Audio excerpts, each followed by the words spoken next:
জানিয়ে দিব হাতে থাকা সর্বশেষ আপডেট সংবাদ। প্রথমেই সংবাদ শিরোনাম। হাতকড়া কি বীর মুক্তিযোদ্ধার অলংকার, প্রশ্ন কামাল মজুমদারের। এরপর জানিয়ে দিব আওয়ামী লীগের লিফলেট বিতরণ আমার অধিকার বলা সেই শিক্ষা কর্মকর্তা আটক। এদিকে জামাত ক্ষমতায় গেলে মানুষ যথাযথ অধিকার পাবে বললেন বুলবুল। আরো জানিয়ে দিব সাবেক জনপ্রশাসন মন্ত্রীর রিমান্ড আদালতে নিক্ষেপ। সর্বশেষ জানিয়ে দিব পঞ্চগড়ে হিমেল বাতাসে যুব জনজীবন। শুনছিলেন সংবাদ শিরোনাম। তবে অনুরোধ থাকবে ভিডিওটিতে একটি লাইক করবেন এবং কমেন্ট করে জানিয়ে দিবেন কোন জেলা থেকে আপনি আমাদের এই ভিডিওটি দেখছেন। হাতকড়া কি বীর মুক্তিযোদ্ধার অলংকার, প্রশ্ন কামাল মজুমদারের। বৈষম্য বিরোধী আন্দোলনের এক হত্যা মামলায় গ্রেফতার দেখানোর নিতে সাবেক উপপ্রতিমন্ত্রী কামাল আহমেদ মজুমদার কড়া হাত দিয়েছেন, এটা কি একজন বীর মুক্তিযোদ্ধার অলংকার? জবাবে সরকারি কৌশলী ওমর ফারুকী বলেন, মুক্তিযোদ্ধার পণ্যাকে আওয়ামী লীগ করে ফেলেছে। সোমবার ৩ ফেব্রুয়ারি সকালে ঢাকার মহানগর হাকিম GM ফারহান ইশতিয়াকের আদালতে মিরপুরের মহিউদ্দিন হত্যা মামলায় কামাল আহমেদ মজুমদারকে গ্রেফতার দেখানোর আবেদন করেন। মামলার তর্তা শুনানিতে সাবেক শিল্পমন্ত্রী কথা বলার অনুমতি চাইলে বিচারক সেই সুযোগ দেন। কামাল মজুমদার বলেন, এভাবে আমাদের বিরুদ্ধে মিথ্যা মামলা দিয়ে হয়রানি নির্যাতন করা হচ্ছে। এই সরকারের উদ্দেশ্য চাই দেশে আইনের শাসন থাকলে এমনটা হতো না।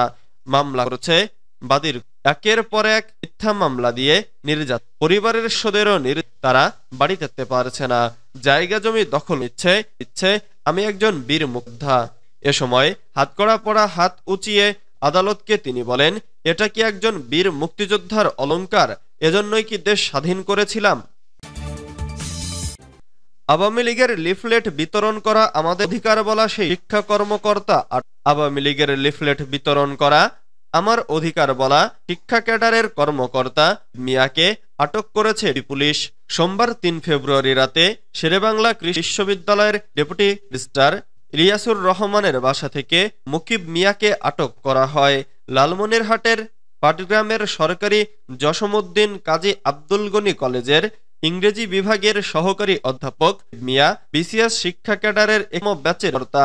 ঢাকা বিশ্ববিদ্যালয়ের প্রাক্তন শিক্ষার্থী মিয়া ছাত্রলীগের সোহাগ নাজমুল কমিটির গণশিক্ষা বিষয়ক আটককর্তাকে আশ্রয় দিয়েছিলেন বিশ্ববিদ্যালয়ের রেজিস্ট্রার ইলিয়াস রহমান।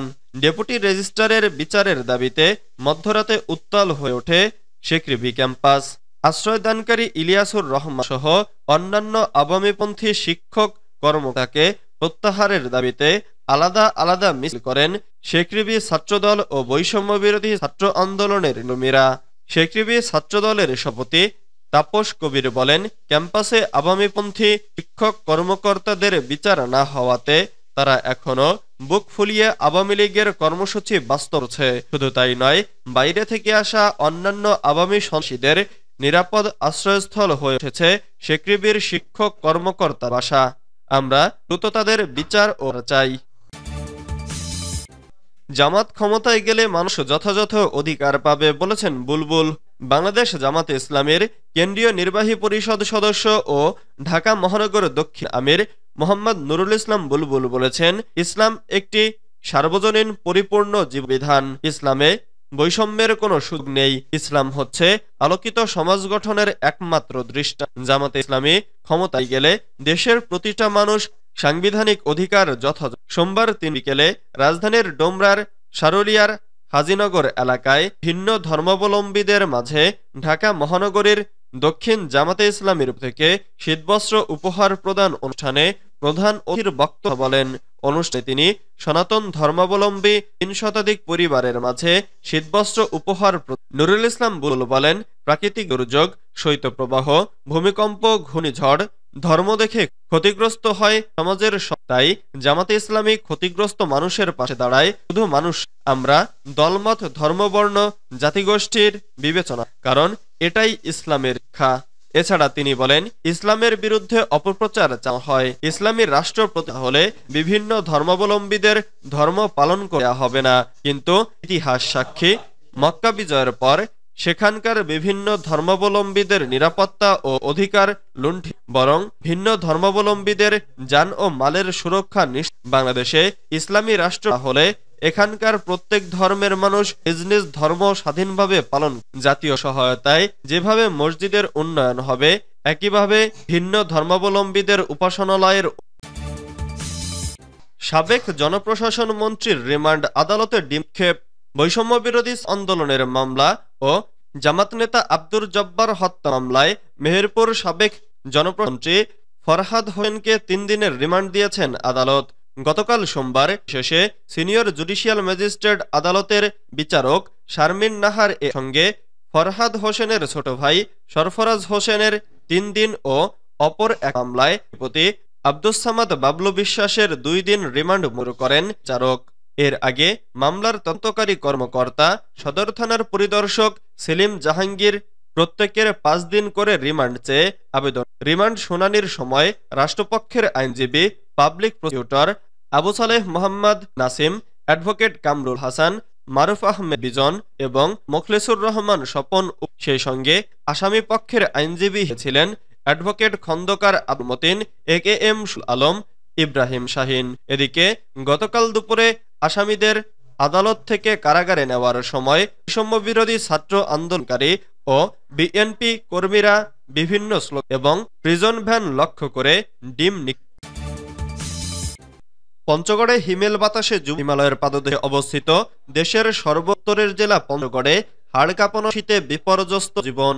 ঘন কুয়াশার চাদরে ঢাকা থাকছে চারপাশ।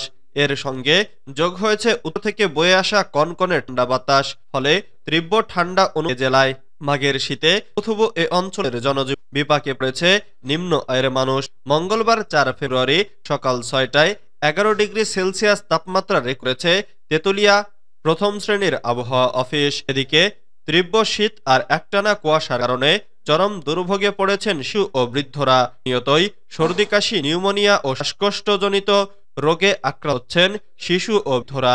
এসব রোগে আক্রান্ত হয়ে জেলা ও উপজেলার হাসপাতালগুলো নিচ্ছেন লোকজন। তেতুলিয়া প্রথম শ্রেণীর আবহাওয়া অফিসের ভারপ্রাপ্ত সহকারী কর্মকর্তা ইন্দ্রনাথ রায় বলেন, উত্তরের হিমেল বাতাসে প্রচণ্ড শীত হচ্ছে। হিমালয়ের কাছাকাছি হওয়ায় উত্তর পূর্বাঞ্চল থেকে বয়ে আসা হিমেল হাওয়ার কারণে ঠান্ডা। মঙ্গলবার সকাল ৬টায় পঞ্চগড়ের তেতুলিয়ায় ১১ সেলসিয়াস তাপমাত্রা। আরো বলেন, বাতাসের আর্দ্রতার ছিল ১০০। বাতাসের গতিবেগ ঘন্টায় ১১ মিটার, যা গতকাল সোমবার সকাল ৯টায় ১২.৪ ডিগ্রি সেলসিয়াস তাপমাত্রা। তবে আকাশের পরিভাগে ঘন কুয়াশায় থাকায় সূর্যের তাপ ভূপৃষ্ঠে পুরোপুরি কারণে শীত বেশি।